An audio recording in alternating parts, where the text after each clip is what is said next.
अस्सलामु अलैकुम वरहमतुल्लाहि वबरकातुहू। नहमदुहू व नसल्ली अला रसूलिहिल करीम। अम्मा बाद फ़अऊज़ु बिल्लाहि मिनश शैतानिर रजीम। बिस्मिल्लाहिर रहमानिर रहीम। रब्बी इश्रह ली सदरी व यस्सिर ली अमरी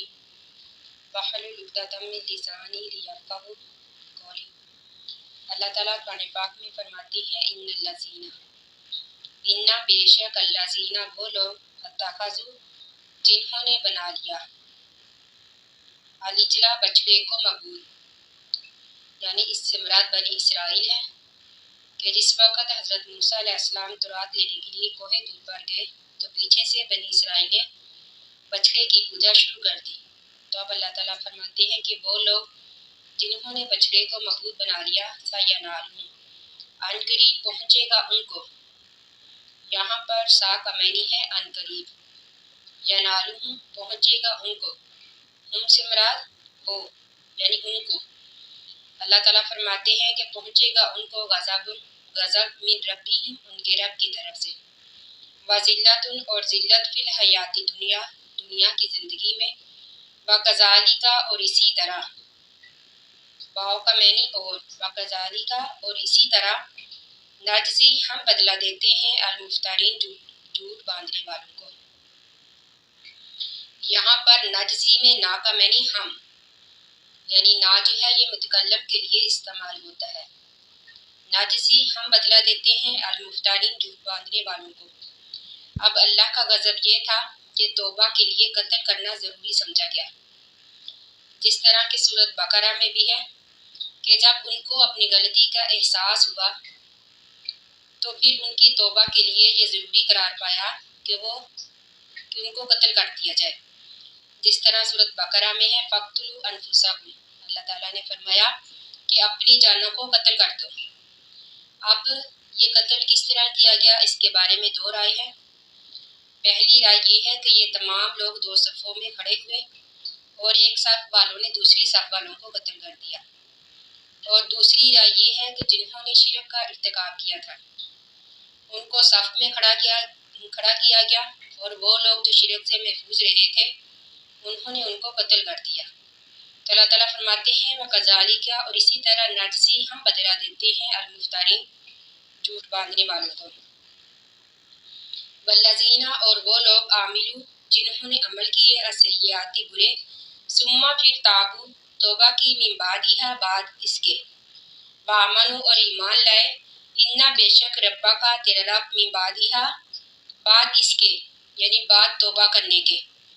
यानी गुनाह कर लेने के बाद अगर कोई तौबा कर ले तो अल्लाह ताला फरमाते हैं कि इन्ना रब्बा का बेशक तेरा रब मिन बादिहा बाद इसके लगफूरन बहुत बख्शने वाला है, रहीमुन मेहरबान है। वलम्मा और जब साकता चला गया अन मूसा अलैहिस्सलाम से अल गज़बु गुस्सा, यानी जब मूसा अलैहिस्सलाम का गुस्सा ठंडा हो गया, यानी जब मूसा अलैहिस्सलाम कोहे तूर से वापस आए तो आपने देखा कि आपकी कौम जो है वो एक बछड़े की पूजा में मसरूफ़ है, जिससे आपको बहुत गुस्सा आया, जैसा कि हम इसकी तफसील पहले पढ़ चुके हैं। अब अल्लाह ताला फरमाते हैं वलम्मा साकता, और जब चला गया अन मूसा अलैहिस्सलाम से अल गज़बु गुस्सा आखज़ा तो पकड़ी आपने अल अलवाहा तख्तियाँ, यानी उठा ली तौरात की तख्तियाँ जो कि आपने अपनी कौम के हलात देकर बेख्तियारी में ज़मीन पर रख दी थी। वफ़ी नुस्खातिहा और इसके नुस्खों में, वफ़ी नुस्खातिहा यहाँ पर नुस्खातिहा में हा की ज़मीर जो है तौरात की तरफ जाती है, यानी इस तौरात के मज़ामीन में हुदन हदायत थी व रहमतुन और रहमत थी लिल्लज़ीना उन लोगों के लिए, हम जो लिरब्बिहिम अपने रब से यरहबूना डरते थे, यानी तौरात भी कुरान पाक की तरह रहमत और हदायत का बायस थी, लेकिन उन्हीं लोगों के लिए जो अपने रब से डरते हैं, यानी तौरात से और कुरान से सिर्फ वही लोग फ़ायदा उठा सकते हैं जो अल्लाह से डरते हैं, जो अल्लाह पर ईमान रखते हैं, क्योंकि इसके अलावा बाकी लोग जो हैं उन्होंने तो अपने कानों को भी बंद किया होता है और अपनी आँखों को भी, ना वो हक़ को सुन सकते हैं और ना ही देख सकते हैं। तो अल्लाह ताला फरमाती है कि ये हदायत और रहमत उन्हीं लोगों के लिए है जो अपने रब से डरते हैं। वख्तारा और चुन लिया, موسیٰ علیہ السلام نے قومہ اپنی قوم میں سے 70 راجلن آدمیوں کو لیمیقاتینا ہمارے مقررہ وقت کے لیے، یعنی کوہ طور پر توبہ استغفار کے لیے۔ فلما پس جب اخذتہم پکڑا ان کو، رجفۃ زلزلے نے،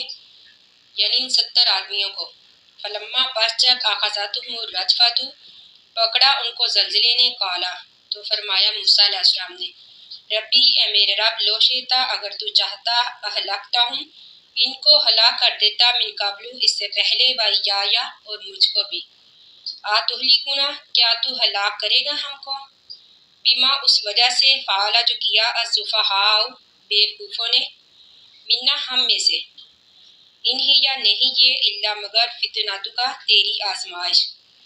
یہاں پر کاف سے مراد تیری، الا فتنتک مگر تیری آزمائش، تو ذلو تو گمراہ کرتا ہے، بیہا اس کے ساتھ، من یشاء جس کو چاہتا ہے، من تشاء جس کو چاہتا ہے، یعنی بیہا سے مراد آزمائش، یعنی اللہ تعالیٰ اس آزمائش کے ساتھ جس کو چاہتا ہے گمراہ کرتا ہے،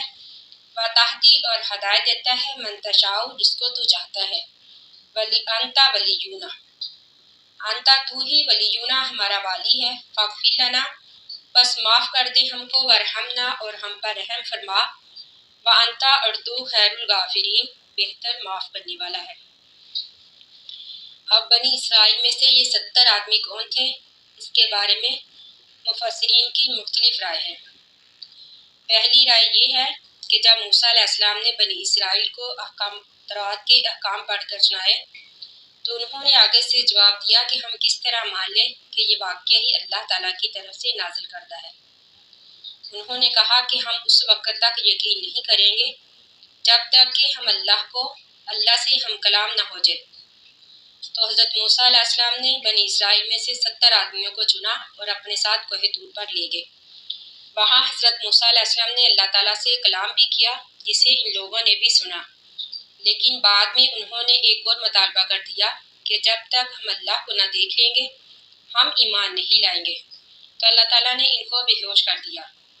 اور دوسری رائے یہ ہے کہ 70 آدمی جو تھے یہ اپنی قوم کی طرف سے توبہ استغفار کرنے کے لیے گئے تھے، یعنی جب بنی اسرائیل نے بچڑے کی پوجا کر کے ایک بہت بڑا گناہ کیا، شرک کا ارتکاب کیا، تو یہ لوگ اپنی قوم کی طرف سے توبہ استغفار کے لیے گئے تھے۔ اب اسی دوسری رائے کے مفسرین جو ہے وہ قائل ہیں۔ اور تیسری رائے اس کے بارے میں یہ ہے کہ یہ 70 آدمی وہ تھے کہ جنہوں نے بنی اسرائیل کو بچڑے کی پوجا کرتے ہوئے تو دیکھا لیکن روکا نہیں۔ اب چوتھی رائے اس کے بارے میں یہ ہے کہ ان 70 آدمیوں کو حضرت موسیٰ علیہ السلام نے اللہ کے حکم پر چنا تھا۔ جب یہ کوہ طور پر گئے تو انہوں نے اللہ تعالیٰ سے دعائیں کرنی شروع کر دی، جس میں سے ایک دعا انہوں نے یہ بھی کی کہ اللہ تعالیٰ ہمیں وہ کچھ عطا فرما جو ہم سے پہلے کسی کو نہیں دیا گیا۔ تو اللہ تعالیٰ کو یہ دعا پسند نہیں آئی تو اللہ تعالیٰ نے ان لوگوں کو بے ہوش کر دیا۔ سورۃ بقرہ میں صاعقۃ کا لفظ آیا ہے، یعنی بجلی کی کڑک سے یہ بے ہوش ہو گئے، تو اب یہاں پر رجفہ کا لفظ آیا ہے۔ ممکن ہے کہ یہ دونوں ہی ان پر آئے ہوں، یعنی اوپر سے کڑک اور نیچے سے زلزلہ۔ لیکن جب حضرت موسیٰ علیہ السلام نے اللہ تعالیٰ سے دعا کی کہ اللہ تعالیٰ تو ان کو اس وقت بھی ہلاک کر سکتا تھا جب یہ بچڑے کی پوجا میں مصروف تھے، تو پھر اللہ تعالیٰ نے حضرت موسیٰ علیہ السلام کی دعا سے ان کو زندہ فرما دیا۔ حضرت موسیٰ علیہ السلام فرماتے ہیں انت ولینا، بے شک تو ہی ہمارا والی ہے، فاغفر لنا پس معاف کر دے ہم کو، ورحمنا اور ہم پر رحم فرما، وانت خیر الغافرین اور تو بہترین بخشنے والا ہے، بے شک اللہ تعالیٰ بہترین بخشنے والا ہے۔ واکتب لنا اور لکھ ہمارے لیے، فی ہذہ دنیا اس دنیا میں، حسنۃ بلائی، وفی الآخرۃ اور آخرت میں بھی بلائی۔ یعنی موسیٰ علیہ السلام نے فرمایا کہ اللہ تعالیٰ ہمارے لیے دنیا میں بھی بلائی عطا کر اور آخرت میں بھی، انا ہدنا بے شک ہم رجوع کرتے ہیں الیکا تیری طرف۔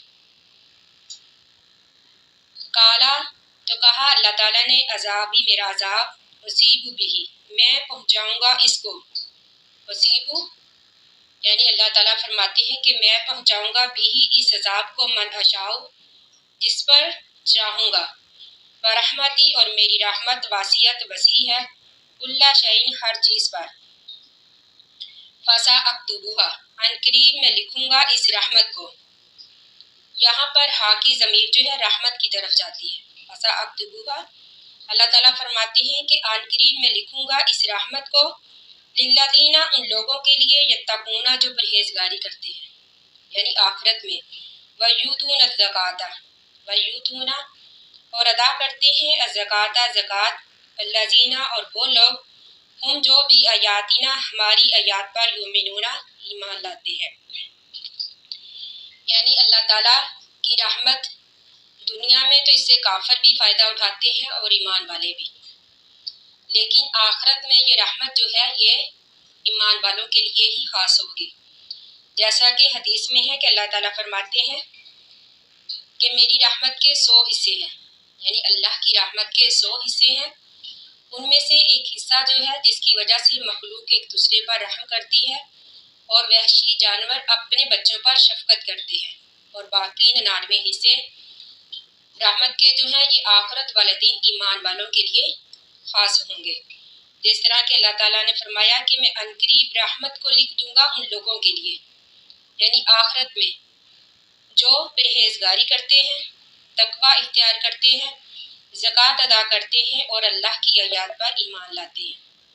यानी अल्लाह पर ईमान लाते हैं, आखिरत पर ईमान लाते हैं, अल्लाह से डरते हैं और दुनिया के मुकाबले में आखिरत को तरजीह देते हैं। तो ये रहमत जो है ये ईमान वाले दिन उन्हीं लोगों के लिए खास होगी। अल्लाह ताला से दुआ है कि हमने जो भी पढ़ा अल्लाह ताला हमें उसको समझने और उस पर अमल करने की तौफीक अता फरमाए, आमीन। आखिर दावाना अनिल हम्दुलिल्लाहि रब्बिल आलमीन। अस्सलामु अलैकुम व रहमतुल्लाहि व बरकातुहू।